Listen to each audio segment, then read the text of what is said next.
क्या आपने कभी ऐसा महसूस किया है कि आपकी दुनिया आपके चारों ओर ढह रही है?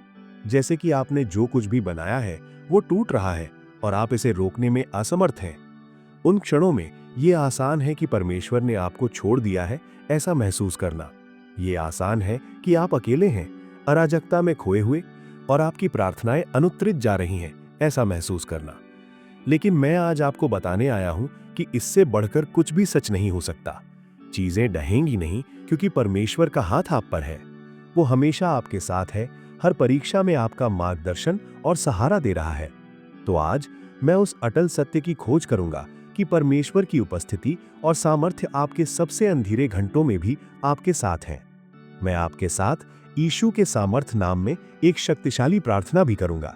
इसलिए अंत तक देखें और अपने हृदय को खोलें कि इस प्रार्थना के आशीष प्राप्त करें। मेरे मित्रों, सभोपदेशक की पुस्तक में हम एक गहन सत्य पाते हैं जो हमारे जीवन से मेल खाता है। सभोपदेशक 3 का 1 से 8 हमें याद दिलाता है कि स्वर्ग के नीचे हर बात के लिए एक समय है। जन्म लेने का समय और मरने का समय, बोने का समय और उखाड़ने का समय। जैसे कि बदलते मौसम जीवन का प्राकृतिक हिस्सा है, वैसे ही हम जो उतार चढ़ाव झेलते हैं वे भी। लेकिन सबके बीच परमेश्वर स्थिर रहता है, हमें अपनी हथेली में थामे हुए। जैसा कि यशाया 41:10 हमें याद दिलाता है, मत डर, क्योंकि मैं तेरे साथ हूं। निराश मत हो, क्योंकि मैं तेरा परमेश्वर हूं। मैं तुझे सामर्थ दूंगा। हाँ, मैं तेरी मदद करूंगा। मैं तुझे अपनी धार्मिक दाहिने हाथ से थाम लूंगा। उसकी प्रतिज्ञाएं निश्चित हैं और हम पर उसका प्रेम कभी नहीं डगमगाता, यहां तक कि हमारी सबसे गहरी संघर्षों के बीच भी। अब हम परमेश्वर के वचन की अटल नींव की खोज करें। मेरे मित्रों, आइए हम मत्ती 7:24 से 27 में बुद्धिमान और मूर्ख राजमिस्त्रियों की कहानी पर ध्यान दें। यीशु हमें बताते हैं कि जो कोई मेरे वचनों को सुनता है और उन्हें अमल में लाता है, वो उस बुद्धिमान मनुष्य के समान है जिसने अपना घर चट्टान पर बनाया। जब वर्षा हुई, नदियां उमड़ी और हवाएं चली और उस घर पर धावा बोला, वो नहीं गिरा, क्योंकि उसकी नींव चट्टान पर थी।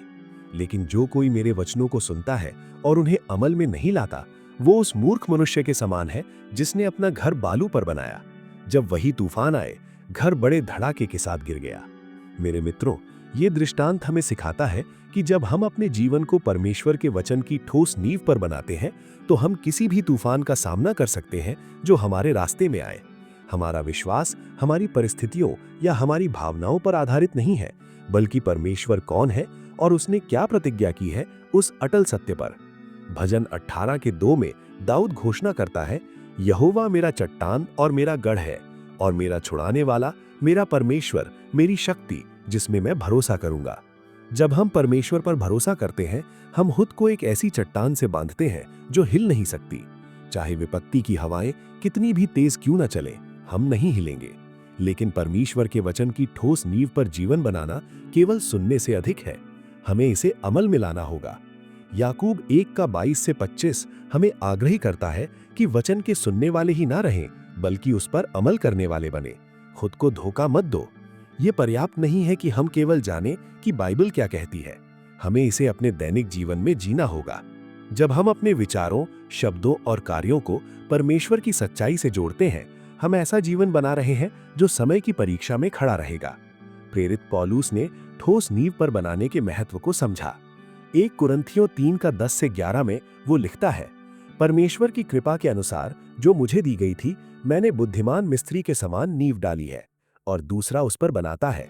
लेकिन प्रत्येक को सावधान रहना चाहिए कि वो कैसे बनाता है, क्योंकि कोई अन्य नींव कोई नहीं डाल सकता सिवाय उस नींव के जो डाली गई है, जो यीशु मसीह है। पौलुस ने पहचाना कि यीशु मसीह ही एकमात्र सच्ची नींव है जिस पर हम अपना जीवन बना सकते हैं। जब हम उस पर बनाते हैं, हम ऐसी नींव पर बना रहे हैं जो मजबूत, स्थिर और अनंत है। लेकिन हम प्रायोगिक रूप से मसीह की नींव पर जीवन कैसे बनाएं? ये परमेश्वर के प्रति अपने जीवन को पूरी तरह समर्पित करने से शुरू होता है। मेरे मित्रों, जब हम खुद को उसकी इच्छा और उद्देश्य के लिए समर्पित करते हैं, तो हम उसके लिए दरवाजा खोलते हैं कि वो हमारे अंदर और हमारे द्वारा काम करे। अगला, हमें परमेश्वर के वचन में समय बिताना चाहिए, इसे अपने विचारों को आकार देना और हमारे हृदय को बदलना चाहिए। जब हम शास्त्रों पर ध्यान करते हैं, हम दुनिया को परमेश्वर की आंखों से देखने लगते हैं और अपनी प्राथमिकताओं को उसकी से जोड़ते हैं। हम मसीह की नींव पर प्रार्थना के द्वारा भी बनाते हैं, परमेश्वर से बातचीत करके और पवित्र आत्मा के द्वारा उसके मार्गदर्शन और बुद्धि मांगकर। जब हम अपनी चिंताओं और इच्छाओं को उसके पास लाते हैं तो हम अपनी निर्भरता और उसकी योजना में विश्वास दिखाते हैं। मसीह की नींव पर बनाने का एक और तरीका अन्य विश्वासियों के साथ संगति है। जब हम खुद को विश्वास की कम्युनिटी से घेरते हैं तो हम शक्ति, जिम्मेदारी और प्रोत्साहन पाते हैं कि ठोस चट्टान पर बनते रहें। मेरे प्रिय मित्रों, यीशु मसीह की अटल नींव पर अपना जीवन बनाना जीवन के तूफानों का सामना करने की कुंजी है। जब आप खुद को उससे बांधते हैं तो आप किसी भी चुनौती का सामना आत्मविश्वास से कर सकते हैं, ये जानकर कि वो आपके साथ है और आपको कभी नहीं गिरने देगा। तो मैं आज आपको आग्रह करता हूँ, अपने जीवन की नींव की जांच करें। क्या ऐसे क्षेत्र है जहां आप इस दुनिया की बहती बालू पर बना रहे हैं? क्या आपके जीवन के कुछ हिस्से हैं जो मसीह में और दृढ़ता से जड़ें जमाने की जरूरत है?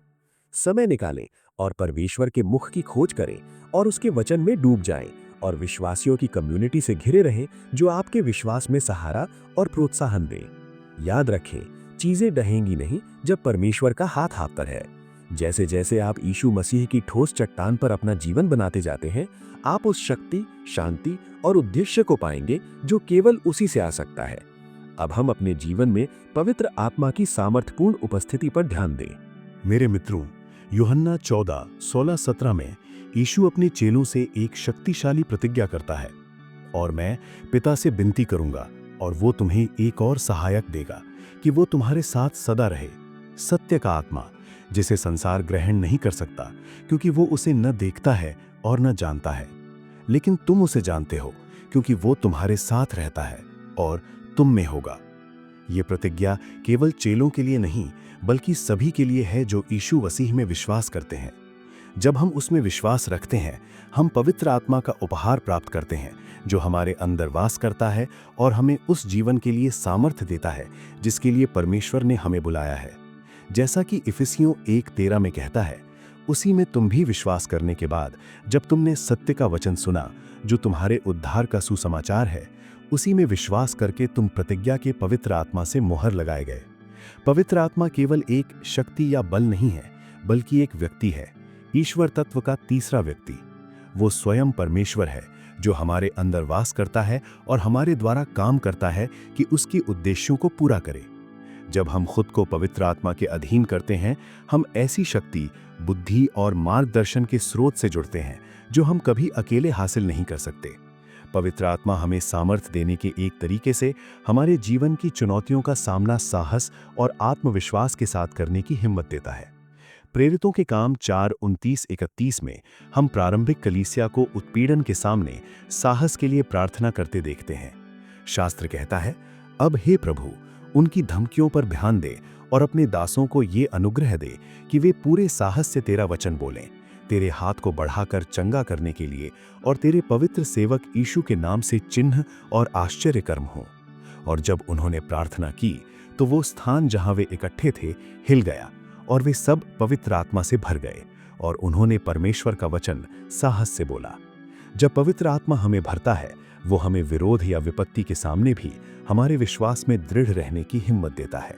वो हमें याद दिलाता है कि हम अकेले नहीं हैं, बल्कि परमेश्वर हमारे साथ है, हमारे युद्ध लड़ रहा है और हमें जीतने के लिए आवश्यक शक्ति दे रहा है।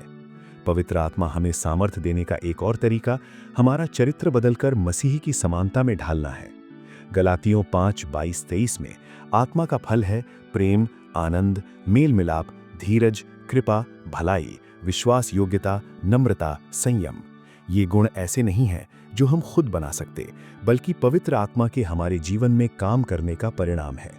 जैसे जैसे हम उसके अधीन होते हैं, वो हमें मसीह की छवि में ढालना शुरू करता है, हमारे अंदर उसके स्वभाव को प्रतिबिंबित करने वाले चरित्र गुण उत्पन्न करता है। ये परिवर्तन हमेशा आसान या आरामदायक नहीं होता, लेकिन हमें वे लोग बनने के लिए आवश्यक है जिन्हें परमेश्वर ने बुलाया है। पवित्र आत्मा हमें आध्यात्मिक वरदान भी देता है कि कलीसिया के निर्माण और परमेश्वर के राज्य के आगे बढ़ाने के लिए उपयोग करें। 1 कुरिन्थियों 12:4-7 में पौलुस लिखता है, वरदानों में भिन्नता है परंतु आत्मा एक ही है, सेवकों में भिन्नता है परंतु प्रभु एक ही है, और कार्यों में भिन्नता है परंतु वही परमेश्वर है जो सब में सब कुछ करता है। लेकिन आत्मा का प्रकट होना प्रत्येक को सबके लाभ के लिए दिया जाता है। हम में से प्रत्येक को पवित्र आत्मा द्वारा अद्वितीय वरदान और क्षमताएं दी गई हैं, न केवल हमारे अपने लाभ के लिए बल्कि दूसरों के लाभ के लिए भी। जब हम इन वरदानों को प्रेम और नम्रता में उपयोग करते हैं, हम मसीह के शरीर की सेहत और वृद्धि में योगदान देते हैं।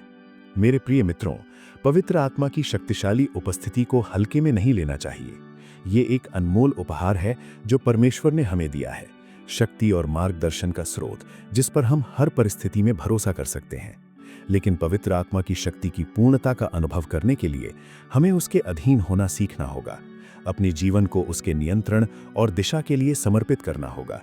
इसका अर्थ है अपनी योजनाओं और इच्छाओं को अलग रखना और सबसे पहले परमेश्वर का राज्य और उसकी राज्यिकता की खोज करना, जैसा यीशु ने मत्ती 6:33 में सिखाया। इसका अर्थ है पवित्र आत्मा की प्रेरणाओं का पालन करने को तैयार रहना, भले ही वे असुविधाजनक या कठिन हो। और इसका अर्थ है प्रार्थना, आराधना और उसके वचन के अध्ययन द्वारा परमेश्वर के साथ गहन अंतरंगता विकसित करना। जैसे जैसे आप पवित्र आत्मा के साथ कदम से कदम मिलाकर चलना सीखते हैं, आप पाएंगे कि उसकी उपस्थिति आपको जीवन की चुनौतियों का सामना साहस, बुद्धि और शक्ति के साथ करने के लिए सामर्थ्य देती है। आप उसके चरित्र को अपने जीवन में प्रतिबिंबित होते देखेंगे जैसे जैसे आप प्रेम, आनंद, मेल मिलाप और आत्मा के सब फलों में बढ़ते हैं। और आप आनंद पाएंगे कि अपने आध्यात्मिक वरदानों का उपयोग मसीही के शरीर को बनाए रखने और उसके राज्य को विश्व में आगे बढ़ाने के लिए। याद रखें मेरे मित्रों, चीजें ढह नहीं जाएंगी जब परमेश्वर का हाथ आप पर है, और परमेश्वर के हाथ का सबसे अनमोल तरीका हम पर है पवित्र आत्मा की अंतर्वासी प्रस्थिति के द्वारा। तो आइए आज हम अपने हृदयों को उसके लिए खोलें और उसे अपनी शक्ति और प्रस्थिति से फिर भरने के लिए आमंत्रित करें। और अब आइए हम परमेश्वर के वहन करने वाले प्रेम पर ध्यान दें जो हर परीक्षा और चुनौती से हमें गुजारता है। मेरे मित्रों, रोमियो 8:38-39 में प्रेरित पौलुस एक साहसी घोषणा करता है।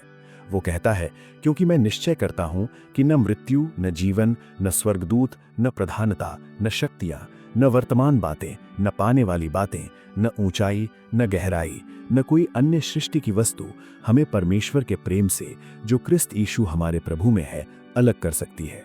ये एक सत्य है जिसे हम पूरे हृदय से थाम सकते हैं। इस जीवन में हम जो कुछ भी झेलें, परमेश्वर का हम पर प्रेम स्थिर, अटल और अनंत है। ये एक ऐसा प्रेम है जो हमें हमारे सबसे अंधेरे घड़ियों में सहारा देता है और हमें विजय तक ले जाता है। परमेश्वर के वहन करने वाले प्रेम का सबसे सुंदर उदाहरण हागर की कहानी में मिलता है, जो इब्ती 21 में है। हागर अब्राहम और सारा की दासी थी जो अपने छोटे पुत्र इश्माइल के साथ जंगल में निकाल दी गई। सारा के साथ तनाव के कारण अकेली और निराश हागर ने अपने पुत्र को एक झाड़ी के नीचे लिटाया और दूर जाकर कहा, मुझे लड़के की मृत्यु न देखनी पड़े। लेकिन परमेश्वर ने लड़के की आवाज सुनी और परमेश्वर के दूत ने स्वर्ग से हागर को पुकारा, हे हागर, तुझे क्या हुआ? मत डर, क्योंकि परमेश्वर ने लड़के की आवाज सुनी है जहां वो है। उठ, लड़के को उठा और उसे हाथ से थाम, क्योंकि मैं उसे एक बड़ी जाति बनाऊंगा। हागर के सबसे गहरे निराशा के क्षण में परमेश्वर ने उसे अपने वहन करने वाले प्रेम और व्यवस्था से मिला। उसने उसकी आंखें खोली कि पास में पानी का कुआं देखे और उसने वादा किया कि उसके पुत्र को बड़ी जाति बनाएगा। हागर की कहानी हमें याद दिलाती है कि जब हम छोड़े गए और अकेले महसूस करते हैं, परमेश्वर हमें देखता है, हमारी सुनता है और हमें अनंत प्रेम से प्रेम करता है।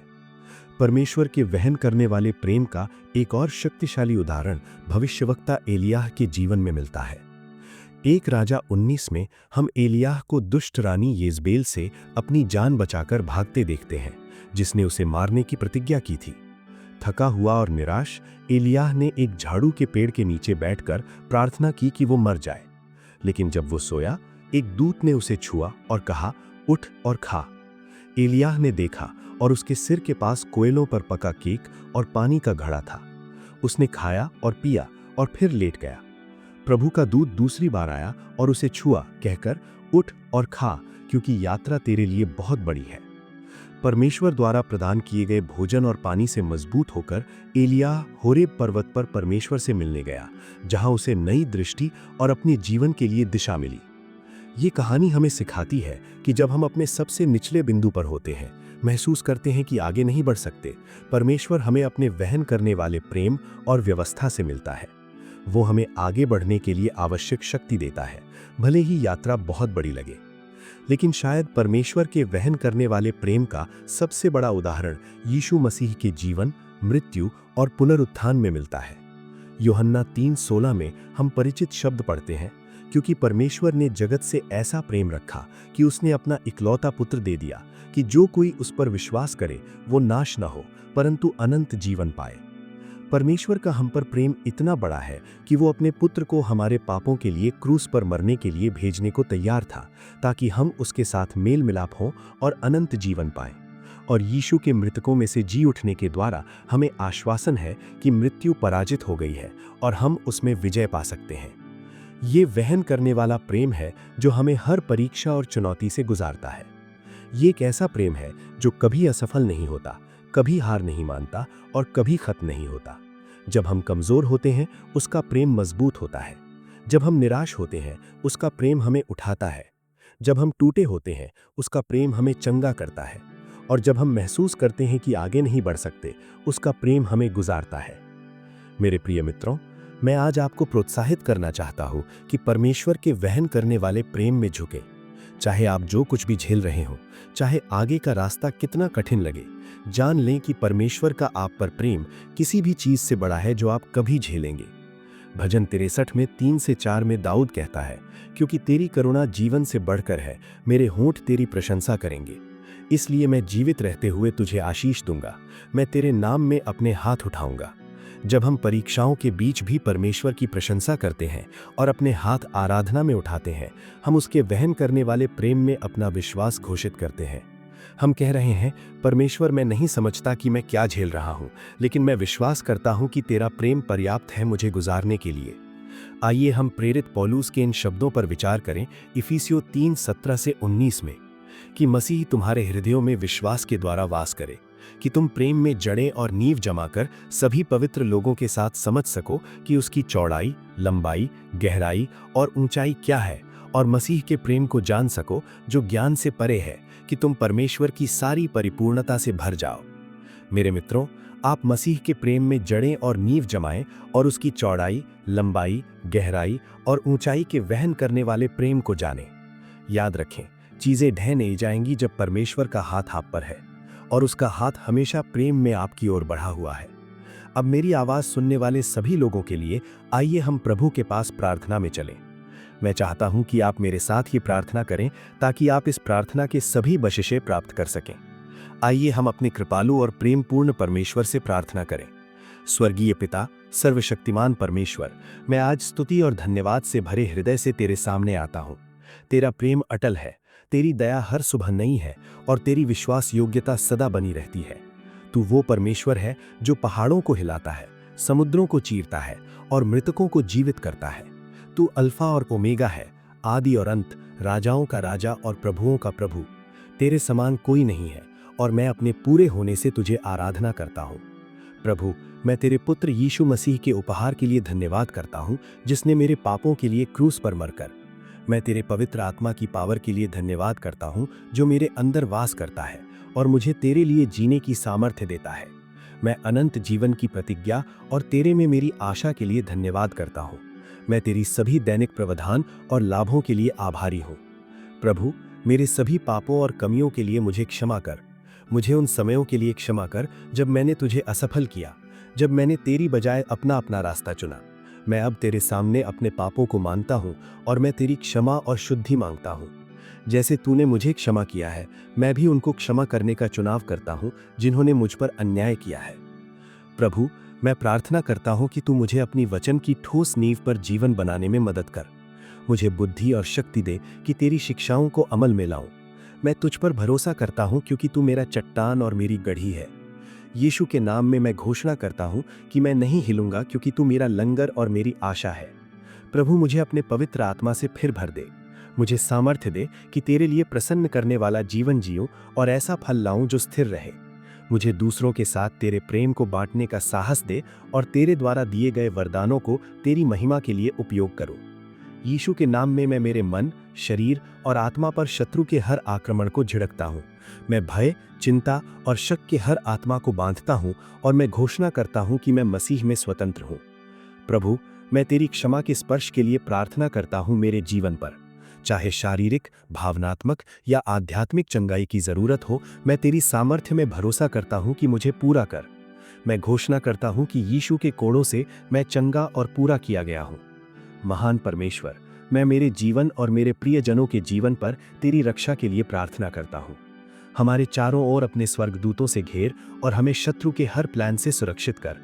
हमारे हृदयों और मन को अपनी शांति से पहरा दे और हमारे शरीर को हर हानि और खतरे से बचाए। तेरी उपस्थिति हमारी ढाल और मजबूत गढ़ी बने हर परिस्थिति में, और हमारे आने जाने पर सब पर नजर रखे। प्रभु, जैसे मैं इस प्रार्थना को सुनने वाले हर व्यक्ति के साथ कहता हूँ, मैं हर हृदय के लिए आभारी हूँ जो अब तेरे सामने नम्र है। हम एक दूसरे के लिए प्रार्थना करते हुए एक मत होते हैं, विश्वास करते हैं कि तू हमें सुनता है और हमारी प्रार्थनाओं का उत्तर देगा। हम हर चुनौती पर विजय घोषित करते हैं, ये जानते हुए कि तू किसी भी बाधा से बड़ा है। हम अपने जीवन में तेरी चंगाई की शक्ति मांगते हैं और तेरे द्वारा हम में किए जा रहे काम के लिए धन्यवाद करते हैं। हम तेरी रक्षा, दिशा निर्देश और तेरे पवित्र आत्मा की शक्तिशाली उपस्थिति के लिए प्रार्थना करते हैं। हम तेरे प्रेम, आनंद और शांति में चलें अब और सदा। पिता, मैं तेरे सत्य के लिए धन्यवाद करता हूँ कि चीजें ढह नहीं जाएंगी जब तेरा हाथ मुझ पर है। मैं तेरे वहन करने वाले प्रेम में भरोसा करने का चुनाव करता हूँ, यहाँ तक कि सबसे अंधकारमय समय में। मैं जानता हूँ कि कुछ भी मुझे तेरे प्रेम से अलग नहीं कर सकता और तू मुझे कभी नहीं छोड़ेगा न छोड़ेगा। हमारे जीवन में तेरी इच्छा पूरी हो, क्योंकि राज्य, सामर्थ्य और महिमा तेरी ही है सदा। धन्यवाद प्रभु, मेरी प्रार्थना सुनने और उत्तर देने के लिए। यीशु के सामर्थी नाम में मैं प्रार्थना करता हूँ, आमीन। यदि आप इस प्रार्थना से आशीषित हुए हैं तो नीचे कमेंट सेक्शन में आमीन टाइप करें। हमारा प्रयास है कि हम ज्यादा लोगों तक पहुंचें और सुसमाचार फैलाएं। आप ये वीडियो किसी मित्र या परिवार के सदस्य के साथ शेयर करके और लाइक बटन दबाकर कर सकते हैं। साथ ही हमारे चैनल रोजाना यीशु प्रार्थना को सब्सक्राइब करना ना भूलें, अधिक वीडियो के लिए जो आपके हृदय को आशीष दें और आपके आत्मा को ऊपर उठाएं। हम आपके सभी सहयोग की कद्र करते हैं। आप आशीषित हैं कि आशीष बने। कृपया कमेंट सेक्शन में अपनी प्रार्थना अनुरोध छोड़ने के लिए स्वतंत्र महसूस करें, ताकि हम उन्हें परमेश्वर के सामने प्रस्तुत कर सकें आपके आशीष और विजय के लिए, और YouTube प्लेटफॉर्म पर अन्य विश्वासी और पूरी दुनिया में हमारे साथ जुड़कर आपके लिए अभी प्रार्थना शुरू कर सकें। हमारे साथ विश्वास में खड़े रहें जबकि हम प्रार्थना करते हैं। परमेश्वर को सारी महिमा हो। हमारे प्रभु यीशु मसीह की कृपा और शांति आप सभी के साथ हो।